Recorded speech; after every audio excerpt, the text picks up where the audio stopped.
Welcome. This is Leading with Spirit, the show that gives you an in-depth look at topics like what it takes to navigate your spiritual journey, how to heal yourself and grow your spiritual gifts, and balanced practices to expand your business and your spiritual leadership. I'm your host, Spirit Bird, shamanic teacher, healer, and author, here to guide you on your journey to becoming your most potent spiritual leader.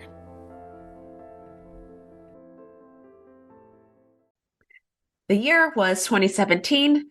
I had just finished building a school bus camper, lovingly called a schoolie, with my partner at the time, and was preparing to leave my home of Savannah, Georgia for over 12 years to see what it was like to live on the road. Both he and I had kind of a fantasy of doing the full-time RV thing at some point in our lives. And, neither of us really wanted to wait or do the thing where we worked a 9 to 5 our whole lives and then did that once we retired. And so even though we didn't have really hardly any money, we put some sweat and tears into building the bus and took off and figured we'd figure it out while we were on the road. And so this is the story of how I went from living in a school bus to a 6-figure business. And I'm going to share with you a little bit about the road life. And then more importantly, what was happening for me when I was on the road and what steps I took once I realized I was ready to actually build the business of my dreams and come forward and share my spiritual work with other people. So when we were on the road, we basically gigged it. We had a little tiny bit of savings, really not that much, just to get us by. And basically we would take a couple months in like these little chunks. So we knew we wanted to be in this place at this time. We would then figure out how much it would cost us to get there, how much time we had to get there, and what was in our budget. And if we didn't have the budget for it, then we would figure out what we could do on the road to make a little bit of money. Both he and I had worked some gigs around the country. So that kind of gave us at least like one place, one time a year where we knew we could make income. And really the rest of it, we figured out while we went. There were definitely some times where we were very, very poor, not even sure if we could get to the next place we were going. There were also so many times that we engaged with freaking beautiful community. Like there's an amazing community of people out there that are full-time RVers and road lifers. And I have a special soft spot for the schoolies because we tended to be like-minded people who wanted, a build that would be solid, that would be safe, that could go off-road, and that we could customize. So it was an absolutely incredible experience. And definitely it took about a year to figure out sort of how it worked. The first year we were kind of doing our own thing. And by the second year, we sort of hit the kind of circuit that other RVers were doing. So we would meet people, we would go camp with people, we would hang out in the Southwest a lot and go off grid and go park somewhere for a couple of weeks and, just do our thing. So it was a really beautiful time and met so many characters, probably stayed in some sketchy places too, and stayed in some epic places. It was a really incredible experience. And then towards the end of our experience, really actually one of the first big trips we took was up to Alaska and went and worked for a summer up there. Everybody said, if you're up there for a whole summer, you'll want to stay. And I was like, no way. I'm sure I'll like it, but I'm not trying to live up in Alaska. And they said, well, you'll be back then. And I was like, no, thanks. This was great, but no, I'm not really trying to live up here. And sure enough, about 2 years later, had cleared some space, done a lot of inner work on my nose and saying no to people and clearing space so that I had no obligations other than whatever I wanted to do for myself for a summer. And actually what ended up happening is what I thought I was going to do didn't happen. We ended up deciding to go back up to Alaska. And with the thought that maybe this time we would stay through the winter, we'd maybe get an apartment and stay through the winter and just take a break from the road. By the time we got up there, it was, I think about 3 years that we had been on the road. So we found it was like definitely one of those moments of following the flow and following your excitement and your intuition. Had the desire to go up there. We had to make a decision very quickly because we needed to get up there early enough to catch some of the jobs. And so actually in a weekend, we basically decided, well, we'll see if we can find a job in basically 2 days. And if we do, we'll drive up there right now. And we did. And it was running a campground and it was perfect. So, so then I ended up moving into apartment life from there and working over the winter. Now I want to back up a step because before we landed back in Alaska and got an apartment again, while I was on the road, I was having a lot of desires internally to create something, to build or create something. I could feel a body of work growing in me. I had interests in a lot of different areas. I wanted some kind of offering, but I didn't know what it was, and I definitely didn't know how to do it. And so the whole time we were on the road, I had, as people who are always pursuing wisdom do, had all kinds of journals, was doing all kinds of research, constantly reading books. And so I knew I wanted to do something in the work of spirituality for sure. I had a deep passion for shamanism. I had already been training for 4 or 5 years at that point. And I was also really interested in the economy and something maybe around money, but more so in the sense of like getting like the holistic approach to money, or having caretaking be part of the money system. I wasn't quite sure, some sort of alternative money thing. And I had a deep passion for environmental causes. So I was courting this. I didn't really know what to do with it. I just knew that something wanted to come out of me and I couldn't tell what, because there were so many things I was interested in.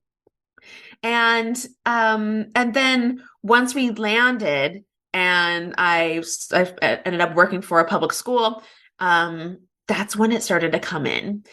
I didn't expect to want to stay there or want to not do road life anymore. It was more about this perfect timing of like landing and rerouting.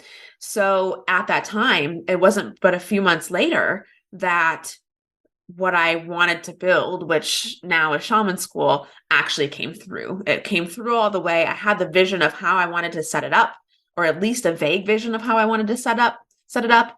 And I had been continuing to do training, not just in shamanism, but in lots of different modalities and, spiritual existential inquiries. And I really at that point was when I started to deep dive into what I feel like was my real inner work. So for me, one of the biggest pieces that I actually had to release in preparation for shaman school was what I would call a permission block. And those of you who have worked with me, I've done a workshop called Next Level Healer, where we talk about the 4 core permission blocks, what they are and how to release them. This was huge for me. This totally changed the way I considered being in the world. So before that, I had visions, and I actually played with a few different other ideas. I played with being a meditation coach. I'd done a few like short manifesting workshops, and they were interesting to me, but they didn't fully satisfy me. They did okay. I had good results, but I was playing it safe. I was building something that I thought people wanted instead of what I actually wanted to teach. I was building something that I thought people would buy because I didn't think that they would buy what I actually wanted to teach, which is mastering your spiritual gifts and bringing them into the 3D. And I thought that I didn't even know how to communicate that. I don't even think that was probably clear for me at the time. So I'd actually attempted a few other things. And when I finally landed and rooted, I realized I wanted to build this thing. I didn't know how to do it. That's when I reached those 4 core permission blocks.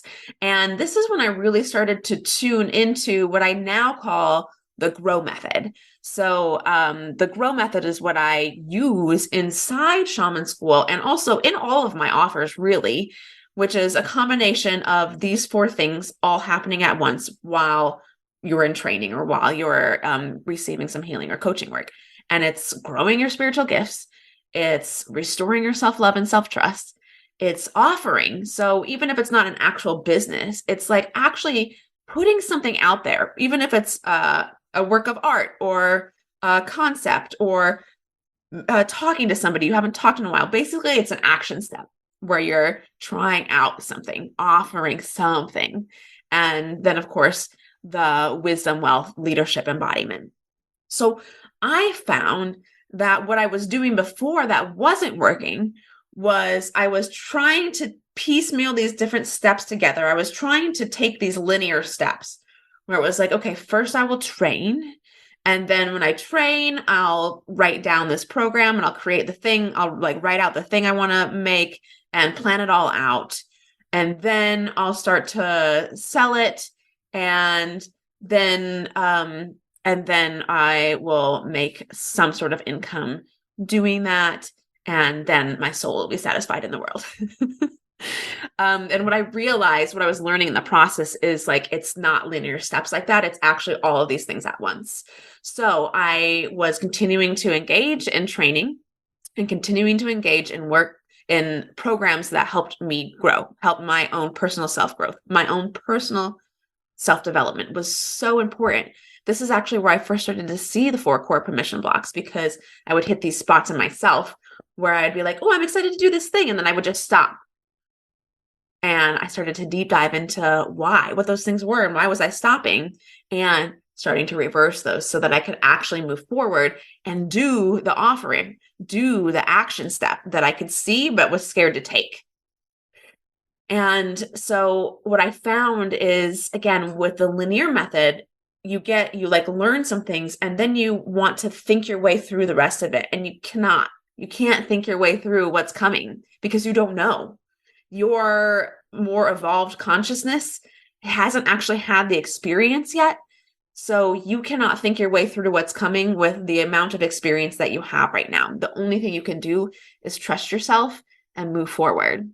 So again, there's this place where it was this layering effect of like, okay, well, I'm continuing to do my inner work, working on my own like self-love, self-work, self-trust. This is also goes hand in hand with your spiritual gifts. Of course, your spiritual gifts come along with that inner work. They are required for either of them to grow.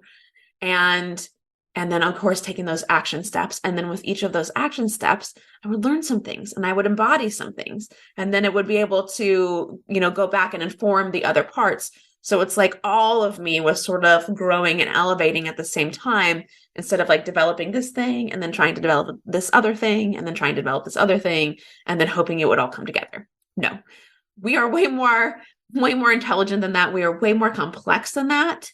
You actually have the capacity to do all of these things at one time. This is actually what creates rapid evolution. And also, this is what creates like actual change in our lives, rather than, again, kind of sitting back and trying to think our way through, how will this look? What will people think? Will they buy it? What will my program be? Well, all of that stuff you will be able to figure out when you get there, is what I learned. So then I want to talk about some practical things, because this is something that I feel like is getting further and further away from us with the way coaching is showing up on the internet. And so with all these claims about growing your business to XYZ numbers in faster time than ever, it's so possible. It is so possible for you. And there's a place where I think that the way the marketing comes across, it's like making it sound like it's faster and easier than ever, and that you don't have to do anything. You can actually just do hands off. And that's not true. It's just not true. And so this is an area where I think it's important that as industry leaders, we talk about what our actual experience was and what actually got us to a place. And a lot of people, I think, skip over that. Probably myself included. I probably have like made it not as clear. But while I launched my business, I was working full time. And most people I know were. Now, some people are good, or like have the particular system where they can like really rise up quickly under like extreme stress. So for some people, quitting their job and having to make their business works for them. That does not work for me. And I think in general, it does not work for most people. Most people need to have at least their basic needs met to be able to have enough safety in their system to then actually create something that they want to create and actually create something that's beautiful and then is desirable to other people. When we get ourselves into situations where there's extreme stress, when we're afraid, when we're in all of the debt and we're behind on all of the bills, and then we're trying to like make this business work, especially if we don't have support, especially if we're just like floating around on our own, it's really stressful, and that doesn't make for good energetics in your business. What does make for good energetics in your business is having that stable flow, at least enough to be able to try some things out. For me at the time, the job I was working was actually, I was making less than what I normally did, which by the way, before that was working in restaurants. I did management, bartending, pretty much everything, catering, everything that had anything to do with food and bev. Plus a lot of every other gigs, working on farms, all the things.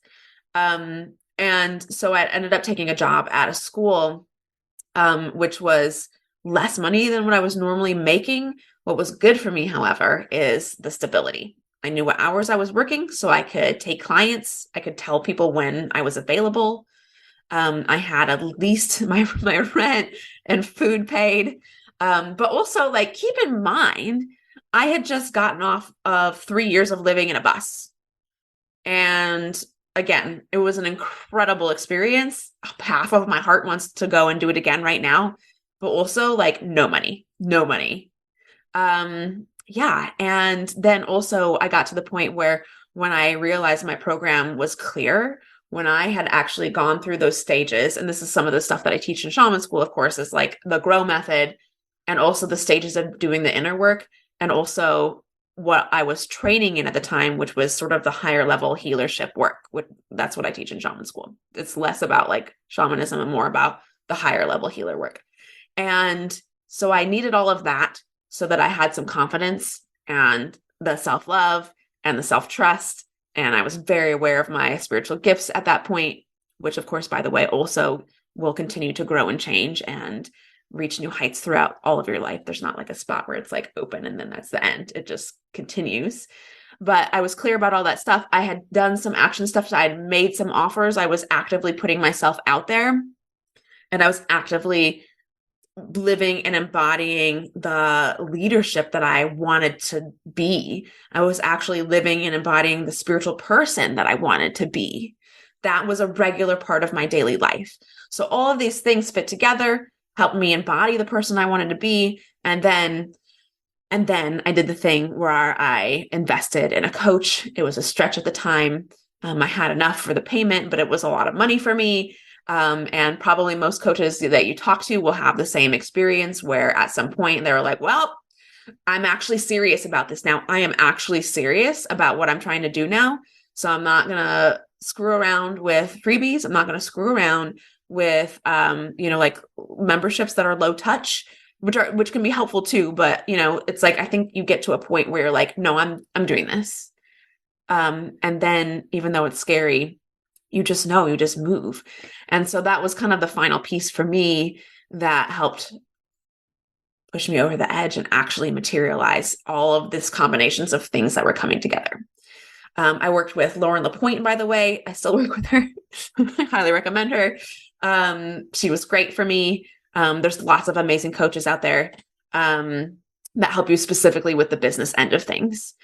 So, and then from there, I basically, got clear on how to do a one-on-one offer that was beyond the like by the hour sessions. I learned that piece, which I'm sure if you following the coaching industry at all, I'm sure you've seen some of that, where instead of where you're offering just a session with somebody, you're offering like a solution to them.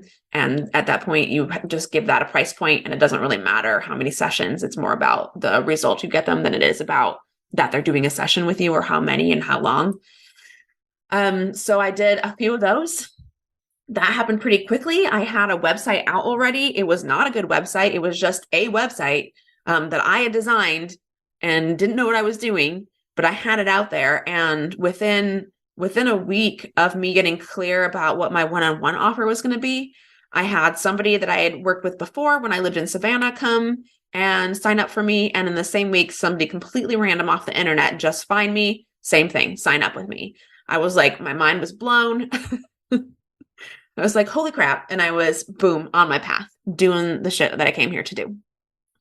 So from there, that's when I got more serious and prepared to launch Shaman School. And so I want to be clear about this too, because it was steps for me.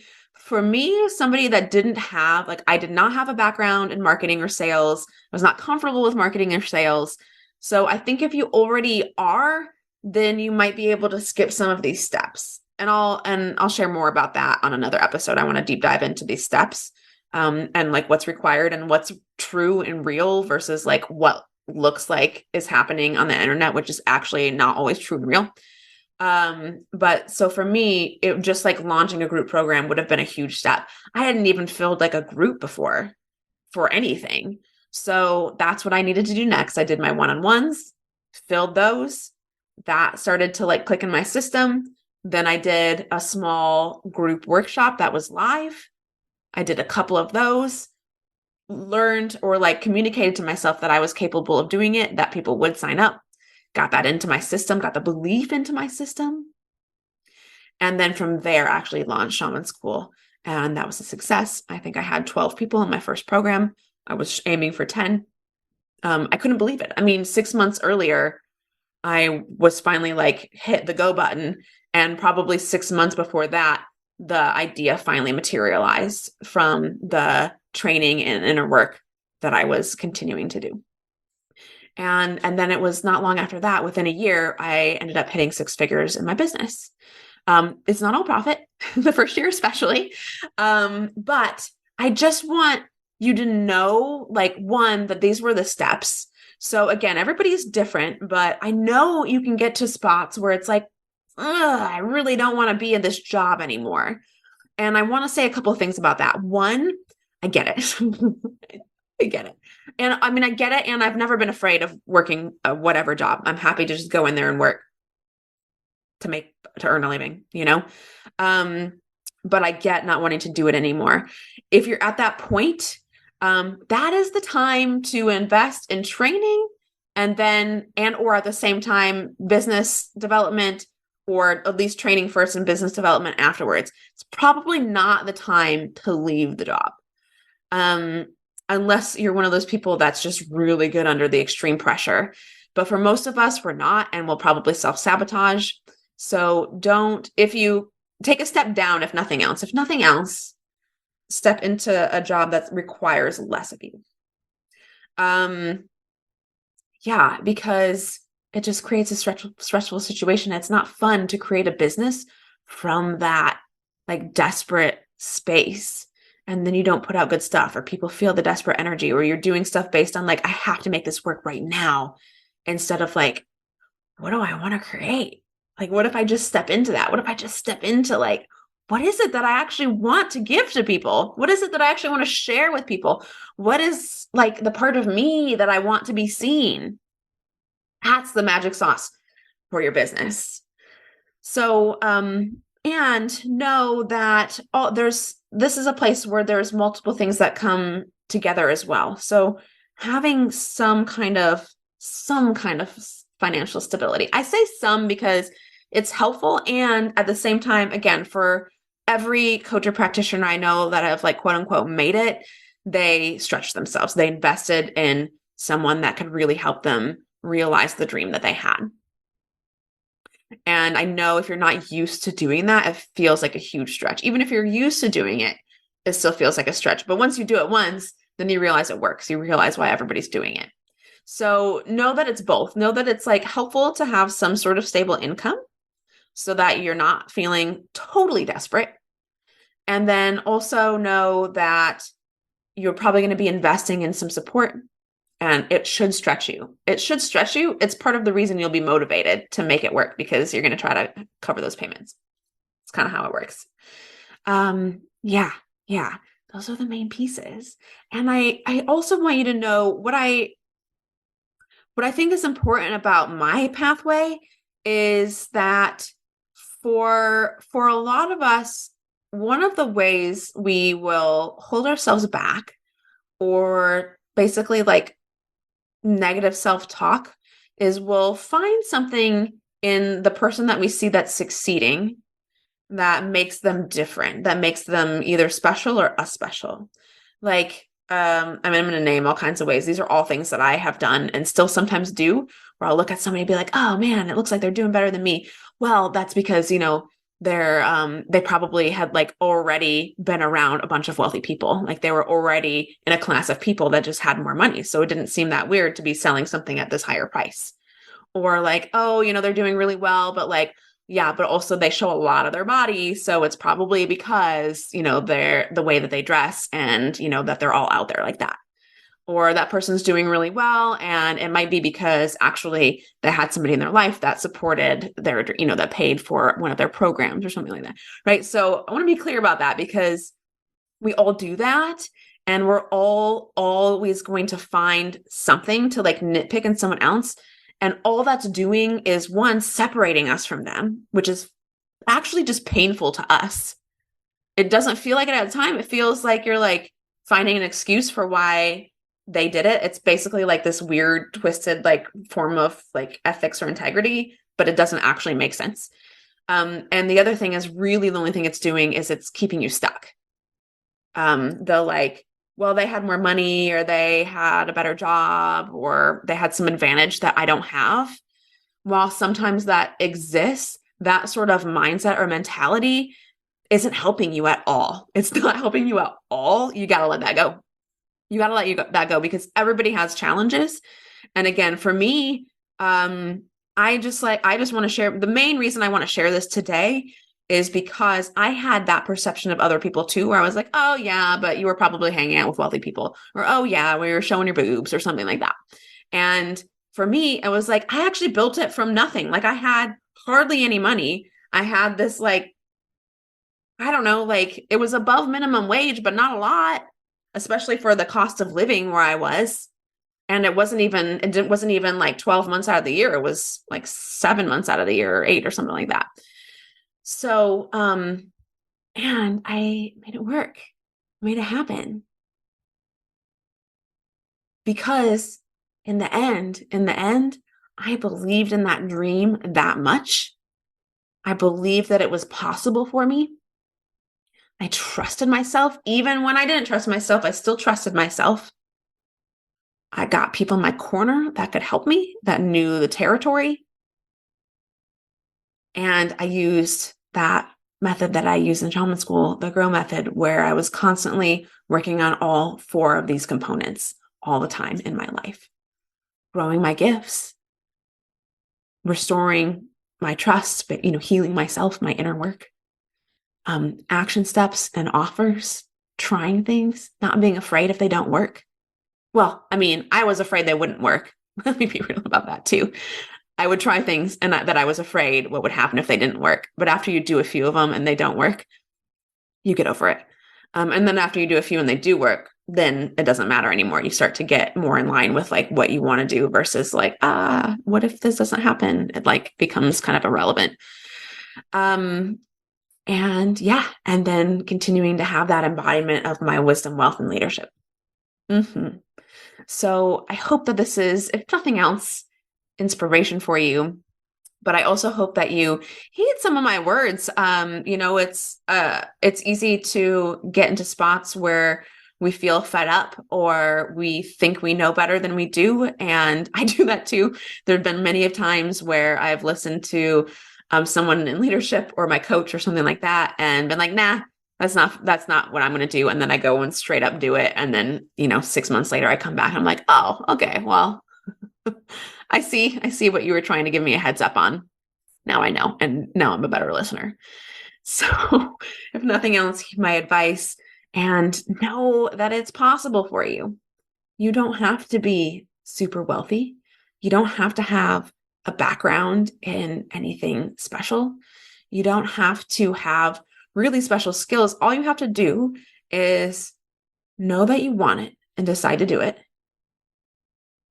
And then from there, you need to see where you need development and call in support for that, right? So, obviously, like I offer development for for healers, for people that are wanting to grow their gifts and be more confident working with clients and like handle higher level clients or take the clients that they have to higher level or deeper work, to be able to do more things in your business, to be able to have somebody show up and like in 30 minutes, boom, you've moved through their block. You don't even have to mess around with doing a whole weekend retreat or like 10 months of journaling or anything. Just boom, done.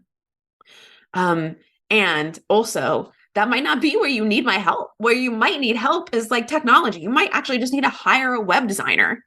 Where you might need help is like financial planning, somebody that actually can help you look at your business and make sense of the numbers and like put a business plan together. I mean, I didn't have a business plan, but that might be where you need it, right? Maybe it's just organization. Maybe you have the skills, but you don't feel confident. And it's actually just because you don't feel organized.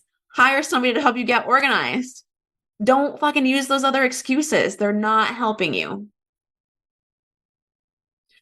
And keep in mind that make it fun. Make it fun for yourself. If you're trying to like bust through some like new income goal and like replace your 6-figure income in the first 3 months of your business and you're new to your business or you've never worked with clients before, it's going to stress you out. It's just going to stress you out. Don't do that. But if you have the feeling in your body that you're ready to do something, it's true, it's real, and you can do it. Listen to the experts, take it one step at a time, and continue to work on those 4 components in your life: your gifts, your inner work, the action steps and offers, and that wisdom, wealth, leadership embodied. Thank you for joining me today. Welcome to today's Member Query episode, where we explore questions about spiritual paths, intuitive gifts, growing a spiritual business, and shamanism. Do you have a question for us? Send us a DM at Holton Healing Arts. Have you been hearing the call to expand your spiritual gifts and step into your next level of conscious leadership? If you're a coach, healer, or a spiritual leader, you can learn more about Shaman School and growing your spiritual business on our website, holtonhealingarts.com, or send me a DM at Holton Healing Arts.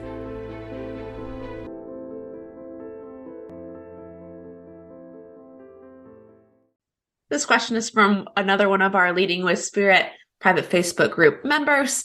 The question is, how do you become a shaman? And of course, I'm going to give you the real basic kind of step-by-step process. Just understand that, of course, it's not as quite this simple. I mean, it is quite this simple, but becoming a shaman is something that's a lifelong journey. There's not a point where you have finished it or that it's finally true or you're finally real and other people aren't. This work is accessible to anybody. It is a spectrum on how much and what parts of it you want to use in your life. And it's unique and authentic to each individual person. That being said, the basic steps are to answer the call, heal yourself, and heal others. And again, keep in mind that this is an ongoing process. Just like there is no point where you are finally officially healed and there is no other inner work to ever do. Just like the universe is infinite, so is our inner work. And same thing with when you're working with others. But again, just to be clear, usually there is some sort of invitation, whether you've been initiated or you're feeling the call. It can be as simple as having the desire or feeling like you're having memories or just having a longing. It doesn't come into your life if it's not an invitation. You wouldn't be intrigued by it if you weren't receiving an invitation. And so your first step in becoming a shamanic healer is accepting that invitation. And that might include receiving some training, receiving some healing work. It might look like an actual meeting with the spirits, but just know, again, there's a big spectrum on what that can look like. The invitation, half of it is getting the invitation. The other half of it is saying yes. And that's really, really the biggest step. You don't have to then run away from your regular life and dress in spiritual garbs and feathers to be a shaman or to follow the shamanic path. All it is, again, is that invitation and that saying yes and taking it step by step from there. The second part, healing yourself, is the process of doing that deep inner work, working directly with the spirits, helping, learning to trust yourself and follow their guidance and follow your own guidance from your higher self, and learning to respond to it with less hesitation each time. And then, of course, last but not least is healing others. So that's taking the wisdom and the experience and the self-healing that you've been through and becoming a guide for other people, helping to show them the way, helping to restore harmony within the community. Ultimately, that is what the job of the shaman is to restore harmony in ourselves, in the earth, in our communities. And so you can see how this whole process would be something that repeats itself as well. Just like you get a call the first time, you will also get the call throughout the rest of your life to different stages and different types of shamanism or different types of spiritual growth. And that can come in the form of a nudge and just some excitement and curiosity. It can come in the form of initiation, where you are really given big signs from life with very little choice other than to follow those. Of course, we know that the inner healing work is something that's ongoing, and so is the work of healing others. These 3 steps will constantly inform and reinform each other. And that's what makes it a lifelong process. I hope you enjoyed this episode of Leading with Spirit. If you did, please share the link for this episode with your biggest takeaway, tagging me at Holton Healing Arts. It would also support me if you subscribed and left a rating and review of the show so we can support more people living their highest purpose. Until next time, journey on.